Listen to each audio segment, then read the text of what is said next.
Feature Media's OneAfrica TV talks to Environment Minister Pohamba Shifeta about his memories of Dr. Sam Nujoma. I am Envalde Matthews. Thank you very much for this platform afforded to me. The late President Sam Nujoma, somebody that you knew when you were just children growing up. He made the name internationally about Namibia, about the liberation struggle. That's why in 1978, international community recognized SWAPO as a movement, only sole and the authentic representative of the Namibian people. It was not an easy travel to reach to that stage, to be recognized by the international community, by the United Nations, that SWAPO is only representative of the Namibian people, the soul and the authentic representative of the Namibian people. And that resolution went on until also that resolution 435 was brought in the picture, so that peaceful means can bring Namibians independence. I know Nujoma is a very disciplined person. He likes discipline. People, and he has been inculcating that that you need to be disciplined. As a leader, if you want to be a good leader, you need not only to work hard but also discipline. Discipline is the priority number one. That yourself, you must be disciplined.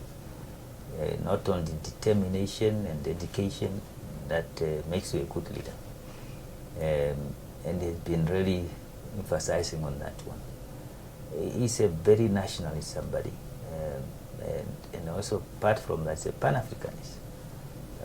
That's why Namibia, at that time, during his time, we had to establish a Pan-African center in Namibia. And his efforts to support us to have that center. And we became board members, some of us, and also eventually, when we become ministers, we become eminent members, and they're still there. So we think, at that time, of course, you know, when we were young militants, we were singing much more of socialism, communism. Now, after independence, we could see that when I read from him personally, I could see, I thought maybe, you know, adopt this radical ideology of communism and socialism. I realized later that he's just Pan-Africanist and a nationalist. Those two, his ideology is aligned to that. He would not pronounce socialism, neither. I've never seen him, or communism at all. Of course, communist countries and socialist countries supported SWAPO and supported Namibia, but he never really aligned himself to that. He was a modelist, and much importantly, he was a nationalist and a Pan-Africanist. So with that, when you go back, and also just prior to independence, the implementation of 435 came into the picture, and now SWAPO as a movement has, of course, to pronounce itself when it comes to building the nation. And it was a team that SWAPO, Sam Nujoma led, the SWAPO movement, that came up with national reconciliation.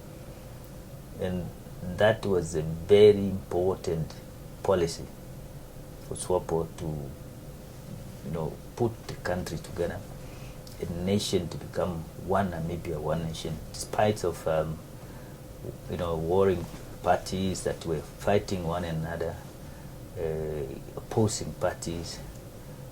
And the Sam Nujoma has, and the team of SWAPO as a movement, have built confidence in other warring parties. Well, those who did not trust SWAPO, they thought maybe SWAPO will come and they'll take SWAPO will take our properties, and that's what the propaganda that had been going on by the South African regime.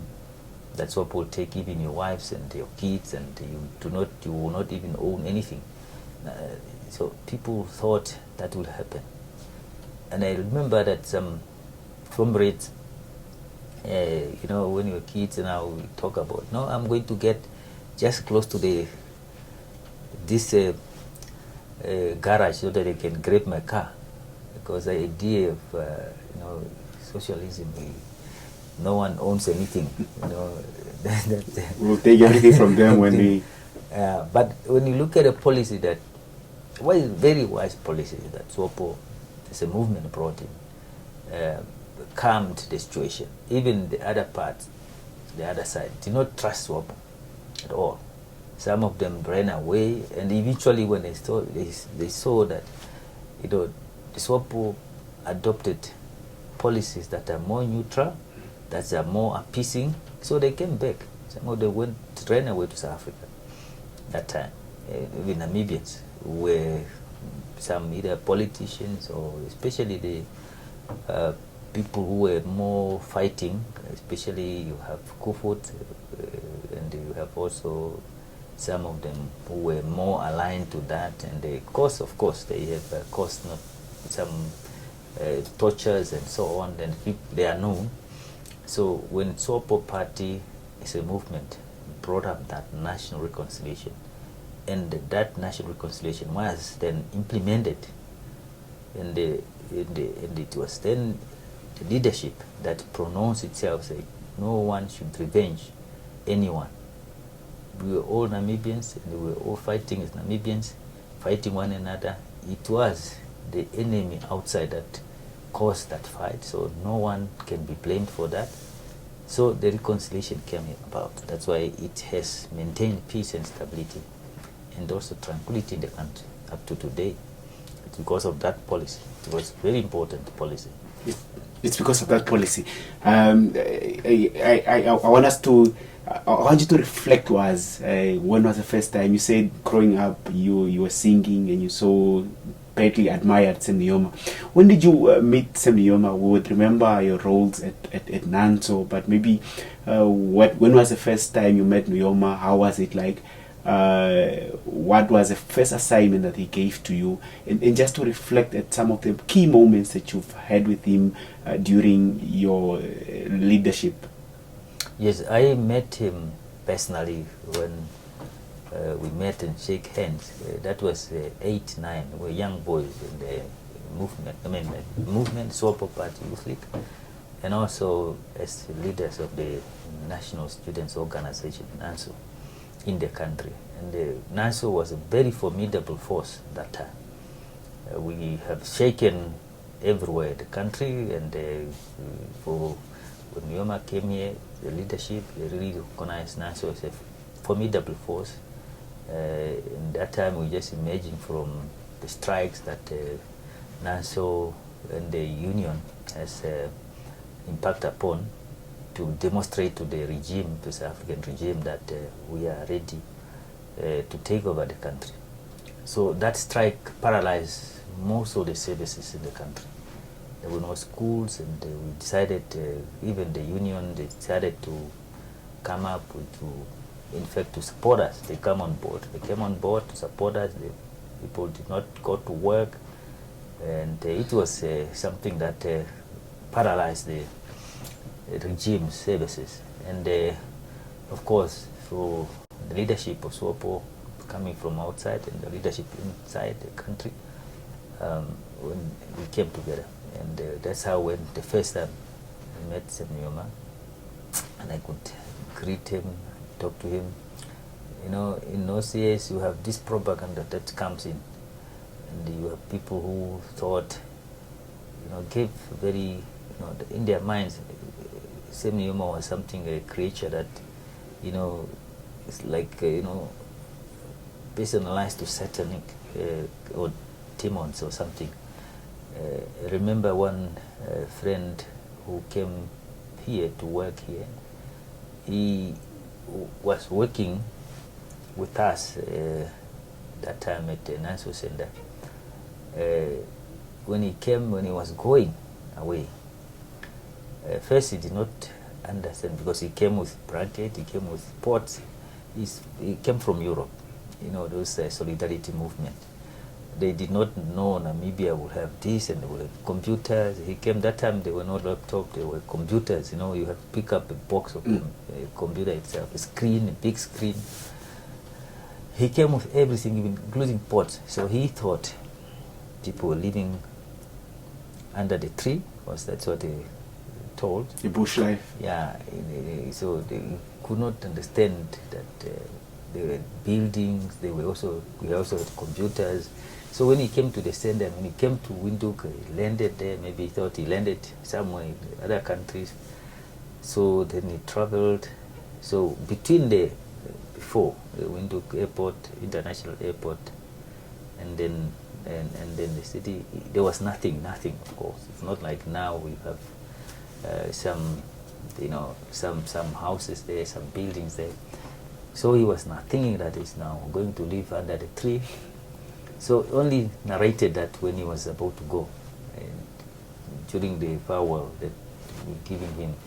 And he was not sure because he was told the propaganda were coming in Europe, say that Sam Nujoma is such a person, but he learned a lot. He said, no, this is not the person that I thought he was. He said, I thought maybe he's a person, somebody else. So when we were growing up, we really admired him. And until we met, very, very admired him. And he's very, very strict. Very, very strict. Somebody doesn't like somebody who drinks alcohol. Yes, Honorable Minister, to just continue from where we stopped. The question was, you then became a minister. Yeah. Some of the assignments or some of the meetings, some of just the important moments that you can reflect on, or some of the funny moments. Maybe he had to task you to do something and he gave you some tight deadlines and stuff.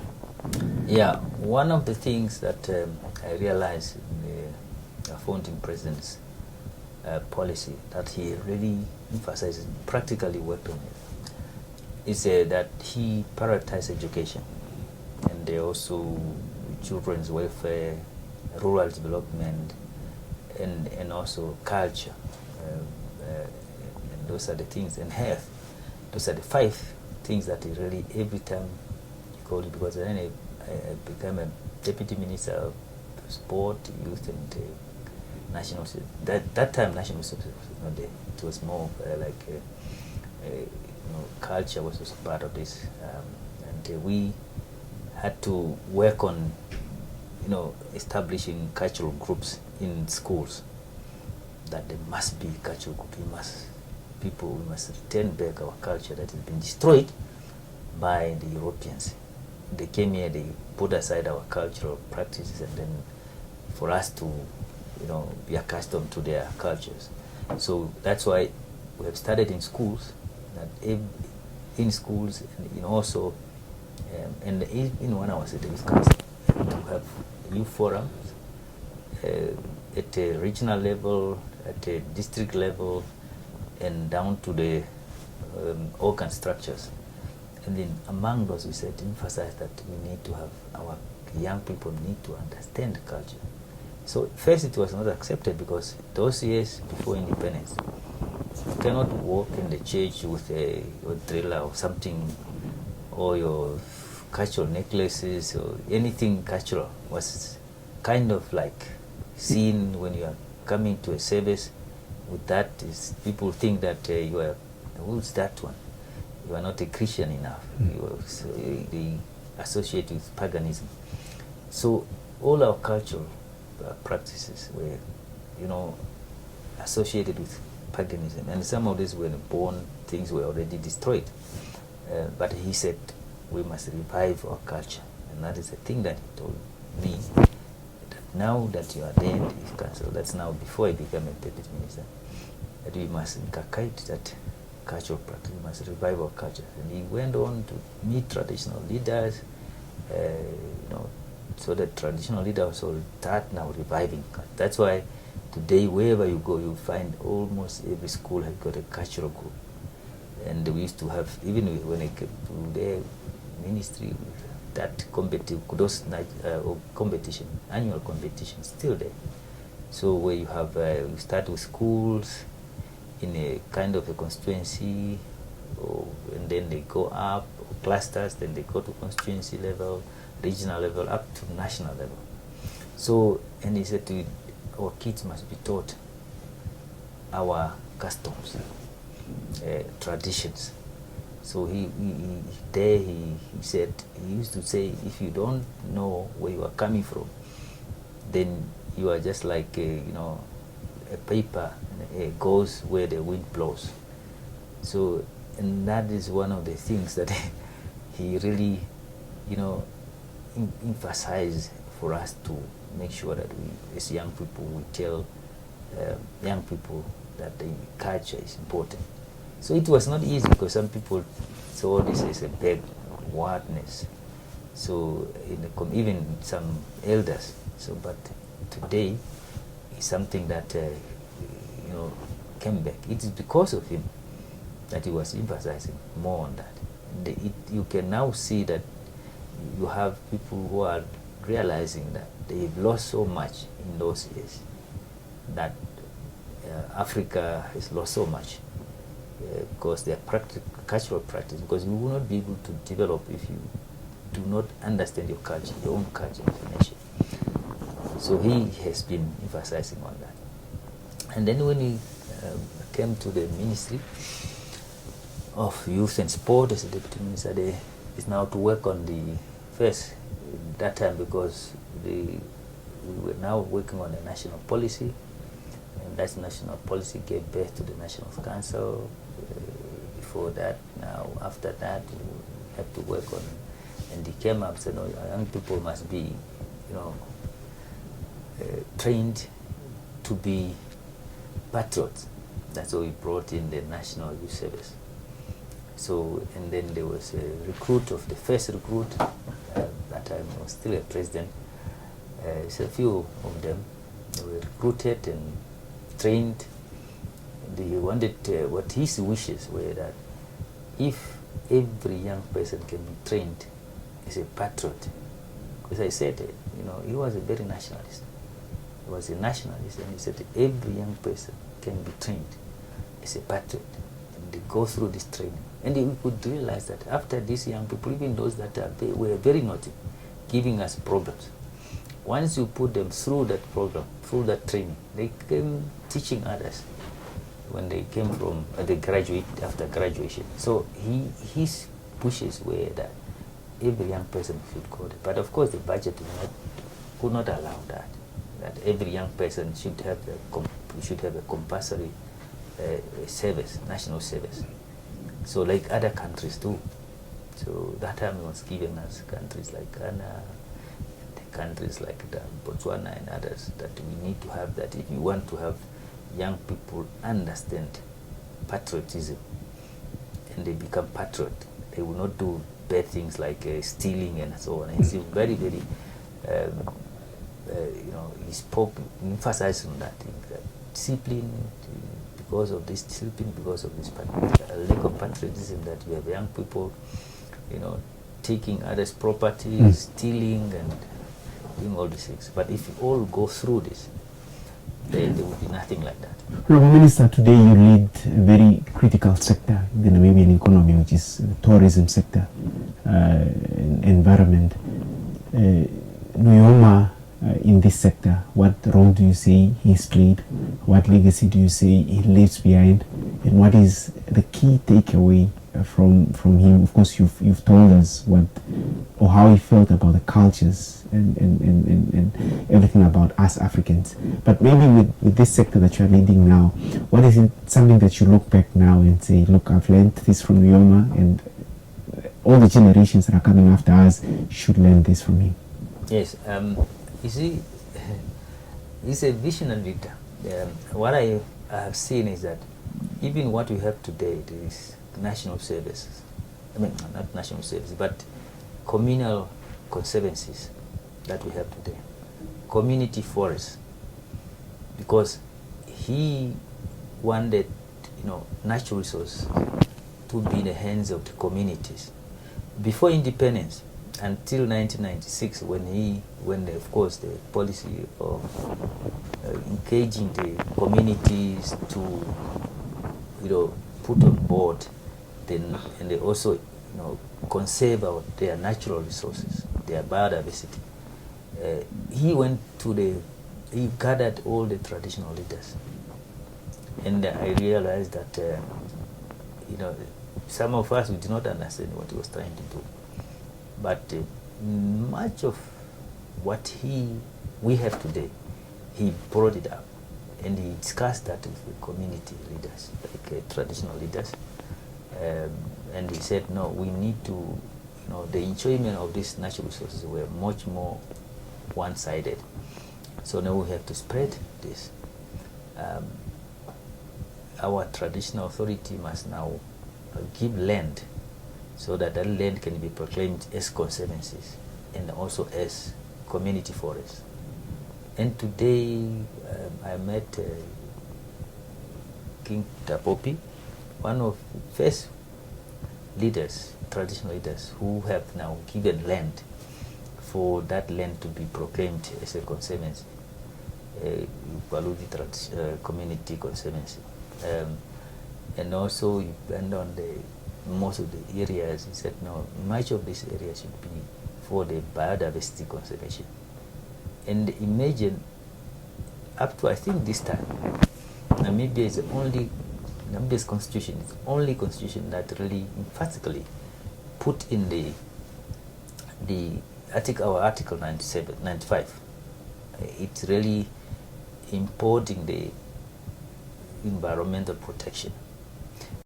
And our Environmental Management Act and the other environmental protection laws, they are derogatory of that constitutional provision. And many people admire our constitution, because that's why when it comes to environment protection, so it's a constitutional matter. It's not only legislation that we put in, but it's a constitutional matter that we need to make sure that we are very strict. And that's why we are very strict when it comes to environmental protection. When you say don't do this, don't do that, and of course President Nujoma didn't like that. President Nujoma wanted, sustainable harvesting, and even up to the international community. And Namibia started now to acceding on the different, UN environmental international laws, like the Rio Convention and all those conventions, where we had to accede to that. And many other countries, of course, by that time did not even, those who got independence before, did not even accede to those conventions. But we came to accede to those laws and treaties. So he had really, his vision was to protect the environment. And he's a pioneer to say, look, let us have communities and let us translocate these wild animals to those communities. And today, if you go, we have about 96 conservancies now in the hands of communities. And they will talk about almost like if you come to a land mass, it's about 20% or more than 20% of this conservancy and community forest. More than 20% of our land mass is now protected under communities. Those communities, they are now the ones conserving our biodiversity, and they are, of course, sustainably harvesting from and benefiting from them. So it was the idea of President Sam Nujoma when he started now meeting the communities, leaders, especially traditional leaders, to give land so that we can now have this land. And he said it, and he was really, he has foreseen. Imagine if that wasn't the case. Today we could have had maybe land already sold by traditional leaders who did not understand conservation. So, and this land now is where even the animals are surviving, because you are not supposed to fence off areas, you are not supposed to. And because of that, we still have land available that we call for communal. Because the communal land now that's available under the traditional leaders, I can assure you that within 10 years, there will be not even a space of 1 hectare in the communal land. In mostly, especially most populated areas like in the northern part, there will be nothing except the land that's under protection, the conservancies, and the community forests. Those are the only ones, because they have already even started encroaching those. And some traditional authorities or traditional leaders, illegally selling land to members of those communities in the protected areas. So it is his vision that this land must be protected so that we can have wild animals there. Imagine if everything is sold, the wild animals will not be there. If there was no conservancies, there were no forest, community forest. It is vision that must be a land dedicated for wildlife protection. So there, he has really been doing well, and even sometimes he used to call, even when he was in the very retirement age, and he became a minister. He used to call me, come here, I want to talk to you. And he will tell you, we need to make sure that our marine resources, we need to do this, our wild animals, we should not, Namibia should still have our own wild animals, even in the communities where they were there, but they were then extinguished. So some of these animals are extinct in those areas. So, and they said we must maintain that those conservancies, we should not allow conservancies to be deproclaimed or even a protected land to be deproclaimed. See, where you have, if you take land, the whole land mass that under protection, some form of protection, including areas that are in the private land, under protection, it's more than 42% of the land mass. That's a big area. If you check, he decided the whole coastal area should be under protection. That means from Oranienburg, the borders of South Africa, Namibia, and to the borders of South Africa, Namibia, Angola, that coastal line is under protection. So it was his vision that we must have a protected areas for our wildlife, so that Namibia, in that vision goes well. Just imagine if you don't have that at all. In the other countries, they don't have, they are learning from Namibia. How community embrace the, conservation. And our conservation programs are succeeding because they are in the hands of the communities. So imagine if you don't have national parks, it's proclaimed, and we do not have conservancies, community forests. What could have happened today? Yes, what could have happened today? Lastly and briefly, Honorable Minister, anything that you would want to say about President Nujoma? I mean, I as a journalist would have omitted a thing or two that you personally think is very important that the government note about this man of just a different class. Yeah, one wish that you have, we would wish that we have a person like Nujoma. And I always say, this is something that, those of us who learned from his doings, and his teachings, and also discipline, and all these things, and a very dedicated leader. We always wish that, when you have kind of leaders like this, Namibia will succeed. Namibia will go far, a distance. And the people, some people who did not know him, they misconstrued him. Yeah, and sometimes they even think he's not a good man, he's not a good leader. But he's somebody that really cares, especially if you want to escape from, his task, and maybe he calls you and he wants you to come to a meeting, and you want to go. And he said, no, my kids are at school. I need to pick. No, go. Before you even finish, go and come later. If it comes to children and you want to, he respects family unit. And he's somebody who's really, his policies that he adopted, and that remains a legacy that we really have to, honor. And when we pay homage to him, we remember those legacies. He brought in, and he left a legacy that if we all have to really honor that, Namibia will go far. And as I said here, most of the policies that he put from the beginning, he's a man who had no experience of being a statesman before. He was not a president before in either country. He founded Namibia as a prince, as a head of state, and also having had very good leadership, and he had been a prime minister. So all this is vision to say, look, and he knows where to place people.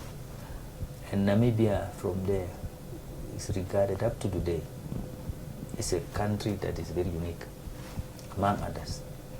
Where we started with the constitution, region we just emerged from, warring parties fighting one another, and they could not understand why after that there was nothing at all. People accepted one another, and so on. And even from there, things were going on. Development, rural development, we were very far, very backward. But immediately, within 10 years, you could see rural development, you could see electricity everywhere, where you did not even imagine roads, network, where you could not imagine water, supply, you could not imagine schools, clinics, in a very deep rural areas. It's a very vast country. You could not understand that all this could be done in a very short period of time, because he put up a policy that put more emphasis and more budget on this, that, and that. They make them a priority, especially rural development.